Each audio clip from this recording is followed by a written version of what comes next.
Hello friends, हम आज homeopathy और एलर्जी के बारे में बात करेंगे। एलर्जी एक ऑटो इम्यून डिसऑर्डर कहते हैं।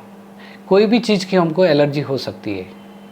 तो ये ऑटो इम्यून डिसऑर्डर हमको बहुत देखने में आता है। इस प्रकार के बहुत पेशेंट है और इसके लिए होम्योपैथी में बहुत कारगर इलाज है, क्योंकि एलर्जी एक ऑटो इम्यून डिसऑर्डर है और होम्योपैथिक दवाइयाँ हमारा इम्यूनिटी बढ़ाती है। इम्यूनिटी यानी हमारी रोग प्रतिकार शक्ति बढ़ाती है। जब हमारी रोग प्रतिकार शक्ति बढ़ेगी तो हमारी जो बीमारी है वो अपने आप कंट्रोल में होगी। हमको इसके लिए हरदम दवाई लेना नहीं पड़ेगा, एंटी एलर्जिक दवाई लेने की आवश्यकता नहीं गिरेगी। तो एलर्जी 3 प्रकार की होती है। सबसे पहला एलर्जी होने के कारण रहता है फूड एलर्जी। फूड में हम लोग जो बैगन है, बीजे वाली चीज़ें हैं, नींबू है, इमली है, अचार है, इस चीज़ों से एलर्जी रह सकती है। उसके बाद में जो चीज़ों में हम लोग प्रिजर्वेटिव डालते हैं, जो बाहर की चीज़ें मिलती है, फास्ट फूड, इसमें प्रिजर्वेटिव रहता है, जिसमें केमिकल्स यूज़ होता है और जिसमें कलर यूज़ होता है। जैसे कोल्ड ड्रिंक्स हो गया, कलरफुल ड्रिंक्स हो गया, इसमें प्रिजर्वेटिव यूज़ होता है और कलर यूज़ होता है, इसकी हमको एलर्जी होती है।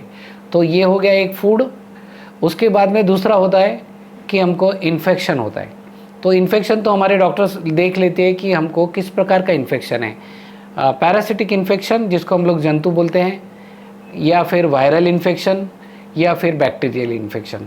जैसे पेट में इन्फेक्शन होता है, जंतु होते हैं, इससे भी हमको बहुत बार एलर्जिक पित्त होता है, जिसको हम लोग एलर्जिक अर्टिकेरिया भी कहते हैं।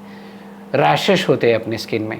और सबसे आखिरी में जो बहुत इम्पॉर्टेंट है, जो है एलर्जेंस। एलर्जेंस यानी हमारे वातावरण में जो कीटक होते हैं, जंतु होते हैं, जो हमको पता नहीं चलते और हमारा उसके ऊपर कोई कंट्रोल नहीं रहता है। ऐसे पोल्यूटेंट जो है, जैसा प्रदूषण हो गया, उसके बाद में डस्ट एलर्जी हो गई, तो ये सब चीज़ें वातावरण का जो कम ज़्यादा हो गया, जैसे एकदम धूप हो गई, जैसे टेम्परेचर कम हो गया, कोल्ड हो गया, तो इससे जो फ़र्क पड़ता है, अलग अलग प्रकार के माइक्रो ऑर्गेनिजम्स डेवलप होते हैं। उसके बाद में सबसे इम्पॉर्टेंट है जो बच्चों को अस्थमा और एलर्जी में होता है, जिसको हम लोग बोलते हैं पोलन ग्रेन्स। सो ये पोलन ग्रेन्स जो होते हैं, ये परागकण बोलते हैं, जो फूलों से होते हैं। तो विंटर्स में जब फूल सब तरफ दिखते हैं तो हमारे बच्चे ज़्यादा बीमार गिरते हैं, तो उनको हम लोगों को एलर्जिक अस्थमा के लिए ट्रीट किया जाता है। तो ये 3 प्रकार के हमने बताए कारण जिससे हमको एलर्जी होती है। अब एलर्जी अगर हमारे नाक में होए तो इसे हम लोग एलर्जिक राइनाइटिस या सर्दी कहते हैं। अगर सर दर्द के साथ में अगर दर्द है तो इसे साइनस होता है। गले में हमारे को एलर्जिक फेरेंजाइटिस होता है और लंग्स में गया तो ये एलर्जिक ब्रोंकाइटिस होता है और एलर्जिक ब्रोंकियल अस्थमा होता है। तो बच्चों में मोस्ट कॉमन चीज़ें हैं, इसके ऊपर होम्योपैथी में बहुत अच्छा इलाज है। उसके बाद में एलर्जी अगर स्किन में आ जाए तो हम लोग इसे पित्त कहते हैं, जिसे हम लोग एलर्जिक अर्टिकेरिया भी कहते हैं। उसके बाद में हम लोग रैशेस, एक्जिमा, इस प्रकार से अलग अलग प्रकार के हमको स्किन के एलर्जी होती है।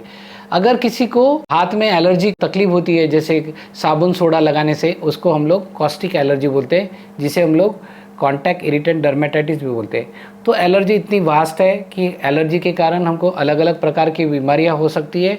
छोटे बच्चे से लेके बड़े बुजुर्गों तक ये हमको मोस्ट कॉमन एलर्जी के सिम्टम्स दिखते हैं और इसके लिए सबसे अच्छी होम्योपैथिक दवाइयाँ हैं, जिसे आपने ज़रूर ट्राई करना चाहिए। होम्योपैथी से रिलेटेड कोई भी क्वेरी हो, जानकारी के लिए हमें सब्सक्राइब करना ना भूलें, लाइक करना ना भूलें और आपका कोई भी प्रश्न हो तो कमेंट में ज़रूर पूछिए।